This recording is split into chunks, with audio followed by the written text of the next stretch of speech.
उत्तर पूर्व में मिजोरम की पहाड़ियों में बगावत की आग धधक रही थी।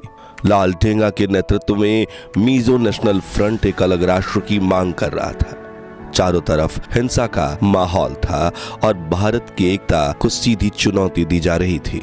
मिजोरम के बिगड़ते हुए हालात देख इंटेलिजेंस ब्यूरो ने अपने एक सीक्रेट एजेंट को वहां भेजने का निर्णय लिया था, जो थे अजित डोभाल। अजित की हाल ही में शादी हुई थी, लेकिन वो अपनी पहचान बदलकर बीबी अरुणी डोभाल को भी साथ लेकर मिजोरम पहुंच गए, जहां उन्होंने पता लगाया कि लालडेंगा अपने 7 कमांडर्स के दम पर आतंक फैला रहा है। ये कमांडर्स लालडेंगा की ताकत के साथ उनकी सबसे बड़ी कमजोरी भी थे और अगर इन 7 को तोड़ दिया जाए तो पूरा विद्रोह खत्म हो जाएगा। तभी अजित ने एक ऐसा प्लान बनाया जिसके बारे में सुनकर ही किसी की भी रूह कांप जाए। उन्होंने इन अलगाववादी कमांडरों को अपने ही घर खाने पर बुला लिया और अपनी पत्नी अरुणी से कहा, मेरे ऑफिस के कुछ दोस्त खाने पर आने वाले हैं, उनके लिए खास मीजो खाना पोर्क यानी सुअर का मांस बनाना। खाना तैयार हुआ, लेकिन जब दरवाजा खुला तो अरुणी का दिल दहल उठा, क्योंकि हाथ में ऑटोमेटिक बंदूक लिए नकाबपोश खूंखार आतंकवादी अजित के घर में दाखिल हुए।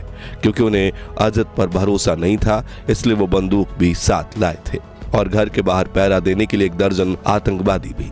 मगर अजित डोभाल ने मुस्कुराते हुए उनका स्वागत किया और खाने की मेज पर अपनी बातों से उन पर ऐसा जादू चलाया कि 7 में से 6 कमांडर भारत सरकार की तरफ आ गए और लालडेंगा को सरकार के सामने घुटने टेकने पड़े, जिसके बाद शांति समझौता हुआ और ये मिजोरम के रेस्पेरेट्स मूवमेंट्स को खत्म करके वहां चुनाव करवाया गया और अजित डोभाल का मिशन कामयाब रहा।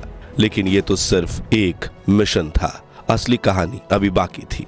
भारत के national security adviser Ajit Doval, जिन्हें भारत का James Bond, spy master, super cop और 21वीं सदी का चाणक्य भी कहा जाता है, उनकी कहानी किसी स्पाई थ्रिलर फिल्म से कम नहीं है। आज भी सिर्फ उनके नाम से ही पाकिस्तान थर-थर कांपने लगता है।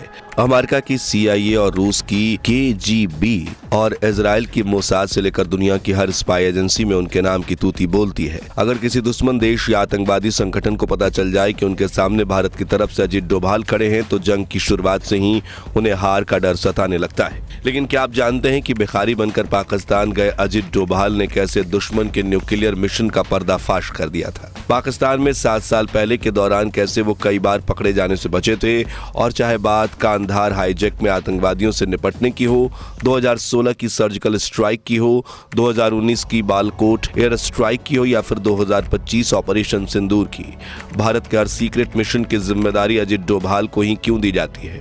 जानेंगे 21वीं सदी के चाणक्य अजित डोभाल की इस अनसुनी अनकही कहानी में। लेकिन उसके पहले अगर आपको इंडिया की सीक्रेट एजेंसी पर गर्व है तो वीडियो को लाइक करके कमेंट बॉक्स में जय हिंद जरूर लिखें। कहानी की शुरुआत होती है 20 जनवरी 1945 में, जब उत्तराखंड के पौड़ी गढ़वाल में रहने वाले मेजर GN डोभाल के घर अजित डोभाल का जन्म होता है। जब उनके पिता आर्मी में थे, इसलिए आगे चलकर उनका ट्रांसफर राजस्थान में होता है, जहां अजमेर के इंडियन मिलिट्री बोर्ड स्कूल से अजित अपनी स्कूलिंग पूरी करते हैं और साल 1967 में आगरा यूनिवर्सिटी से इकोनॉमिक्स में मास्टर्स की पढ़ाई पूरी करते हैं, जिसके अगले ही साल वो UPSC का पहला अटेम्प्ट देते हैं और UPSC क्रैक भी कर लेते हैं और पुलिस ऑफिसर के तौर पर उनकी पहली पोस्टिंग केरला के कोयट्टम में होती है। मगर उनकी पोस्टिंग के कुछ समय बाद ही केरला में कुछ ऐसा होता है जिससे अजित डोभाल में 26 साल की उम्र में फेमस हो जाते हैं।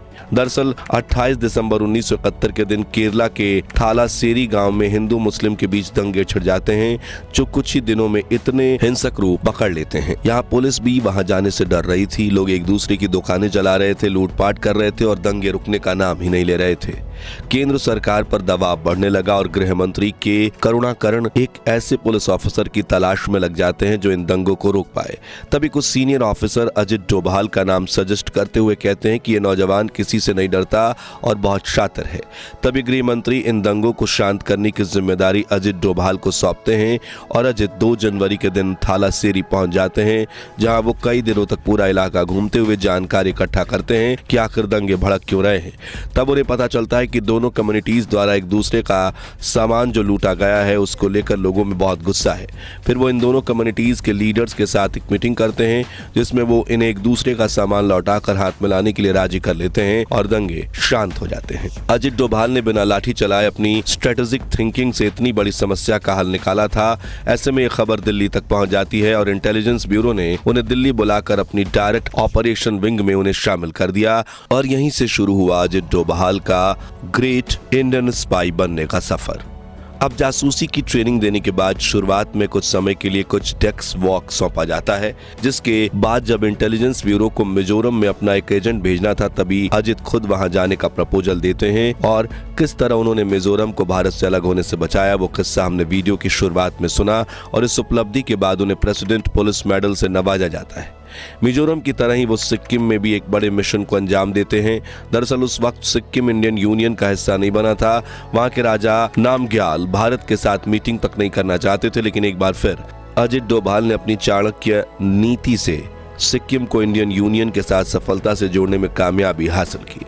अब कहानी में आगे बढ़ते हैं और चलते हैं सीधा हमारे पड़ोसी मुल्क पाकिस्तान में। तो साल 1972 में जब भारत ने अपना पहला परमाणु परीक्षण किया तो पाकिस्तान तिलमिला उठा। वहां के nuclear scientist doctor A.Q. Khan ने चीन और नॉर्थ कोरिया की मदद से न्यूक्लियर टेस्ट की और अपने कदम बढ़ाने शुरू किए, जिसकी भनक लगते ही प्रधानमंत्री इंदिरा गांधी ने पाकिस्तान में भारत की खुफिया एजेंसी रॉ यानी रिसर्च एंड एनालिसिस विंग के नेटवर्क को फैलाना शुरू किया और पाकिस्तान जाने वाले भारतीय जासूसों में से एक थे अजित डोभाल, जिन्होंने इस्लामिक रीति रिवाज सीखे, पाकिस्तानियों के लहजे में उर्दू बोलना सीखा और सीधा पहुंच गए पाकिस्तान के कहूता शहर में, क्योंकि उन्हें शक था कि यहाँ मौजूद खान रिसर्च सेंटर में पाकिस्तान का न्यूक्लियर प्रोग्राम चल रहा है। अजित डोभाल कई महीने तक एक भिखारी के बेस में उस रिसर्च सेंटर के बाहर बैठे रहे और भीख मांगते मांगते वहां काम कर रहे सभी साइंटिस्ट की कुंडली निकाल ली। उन्होंने वहां के गार्ड से लेकर छोटे कर्मचारियों तक से दोस्ती कर ली थी। भीख मांगते वक्त वो छोटी छोटी बातें करते, लोगों से सवाल पूछते और अपनी समझ के दम पर उन छोटे छोटे जवाबों से बड़े बड़े राज निकालते। अब अजित ये तो जान चुके थे कि अंदर कुछ बड़ा हो रहा है, लेकिन भारत सरकार और मित्र राष्ट्रों को उसका सबूत देना जरूरी था। ऐसे में अजित डोभाल को एक तरकीब सूझी। दरअसल न्यूक्लियर फैसिलिटी में काम करने वाले वैज्ञानिक की त्वचा और बालों में रेडिएशन का स्तर ज्यादा होता है। ऐसे में अजित ने सोचा कि अगर उनकी टेस्टिंग की जाए तो ये पक्का हो जाएगा कि वो न्यूक्लियर रिएक्टर पर ही काम कर रहे हैं। ऐसे में उन्होंने वैज्ञानिकों का पीछा करना शुरू किया और वो वैज्ञानिक जहां बाल कटवाते, अजित उस नाई को बातों में बहला फुसलाकर वो बाल उठा लेते। इस तरह कई वैज्ञानिकों के बाल भारत भेजे गए, जिनकी टेस्टिंग ये कंफर्म करती थी कि खान रिसर्च सेंटर में पाकिस्तान परमाणु बम बना रहा है। जिसके बाद अजित डोभाल ने उनमें से एक वैज्ञानिक को उनकी माशूका के साथ पकड़ लिया और धमकी दी कि ये खबर मैं तुम्हारी बीवी को बता दूंगा। अगर तुम चाहो कि ऐसा ना हो तो तुम मुझे पाकिस्तान के न्यूक्लियर वेपन की ब्लूप्रिंट दे दो। वो वैज्ञानिक भी मान गया, लेकिन उसने एक शर्त रखी कि भारत उसे पाकिस्तान से बाहर निकालने का वादा करे और $10,000 दे ताकि वो नए सिरे से अपना जीवन शुरू कर सके। अजित डोभाल ने यह खबर प्राइम मिनिस्टर ऑफिस तक पहुंचाई, मगर उस समय भारत में पोस्ट इमरजेंसी का दौर चल रहा था। सरकार बदल चुकी थी और मोरारजी देसाई भारत के प्रधानमंत्री बन चुके थे, जो रॉ से नाखुश रहते थे। इसलिए उन्होंने कहा कि हमारे पास बजट नहीं है। लेकिन अजित डोभाल पाकिस्तान की न्यूक्लियर फैसिलिटी को तबाह करने की तरकीबें खोजने की कोशिश में लगे रहे। उन्होंने इजराइल की स्पाई एजेंसी मोसाद से कहा, देख लो पाकिस्तान और नॉर्थ कोरिया मिलकर न्यूक्लियर बम बना रहे हैं, जो बन गया तो फिर इजराइल की सेफ्टी भी खतरे में पड़ेगी। तब इजरायली सरकार ने अजित डोभाल से कहा कि चलो हम इजराइल से फाइटर जेट को भेजकर खान रिसर्च सेंटर ही उड़ा देते हैं, लेकिन हमें इराक से होते हुए नहीं बल्कि पूरा गोल घूम कर आना पड़ेगा। इसलिए आप सिर्फ अपने गुजरात के मिलिट्री एयरबेस पर रीफ्यूलिंग का इंतजाम करवा दो, बाकी हम देख लेंगे। अजित डोभाल के इस मास्टर प्लान से रॉ के चीफ RN काओ काफी खुश थे और वो तुरंत प्रधानमंत्री मोरारजी देसाई की मंजूरी लेने PMO पहुंच गए। लेकिन मोरारजी देसाई बोले, हमें ऐसा करने की क्या जरूरत है, पाकिस्तान जो कर रहा है वो अपनी धरती पर कर रहा है। और उन्होंने इजराइल के साथ इस टॉप सीक्रेट प्लान को रिजेक्ट कर दिया, जिससे गुस्सा होकर RN काओ ने रिजाइन दे दिया। लेकिन अजित डोभाल कुल 7 वर्षों तक पाकिस्तान में रहे। उन्होंने वहां की सरकार और मिलिट्री की और भी बहुत जानकारी भारत सरकार तक पहुंचाई, जिसमें कई बार वो पकड़े जाने से बचे। जैसे कि एक बार भीड़ में उनकी नकली दाढ़ी उखड़ गई। वहीं एक बार जब वो कुछ सरकारी अधिकारियों के बीच बैठे थे, तब एक स्थानीय मुस्लिम व्यक्ति ने शक जताते हुए कहा, तुम मुसलमान नहीं हो सकते क्योंकि तुम्हारे कान छिदे हुए हैं। ऐसी परिस्थितियों में वो शांत रहे और वहां से बहाना बनाकर निकलकर पाकिस्तान के किसी और शहर में गायब हो गए। इस तरह सालों बाद वो भारत वापस आए। यहाँ वो पहले पंजाब में खालिस्तान के रूप में एक अलग देश की मांग करने वालों के बीच पाकिस्तानी एजेंट बनकर रहे। उन्हें यकीन दिलाया कि वो उनकी मदद करने आए हैं और हमेशा की तरह पूरी इंफॉर्मेशन निकाल ली, जिसका इस्तेमाल करके इंडियन आर्मी ने ऑपरेशन ब्लैक थंडर लॉन्च किया। फिर 90 के दशक में वो जम्मू कश्मीर पहुंचे, जो उस वक्त आतंकवादियों का गढ़ माना जाता था। अजित डोभाल ने वहां आते ही पाकिस्तान सरकार से जुड़े एक मिलिटेंट कूका पारे को अपनी तरफ कर लिया।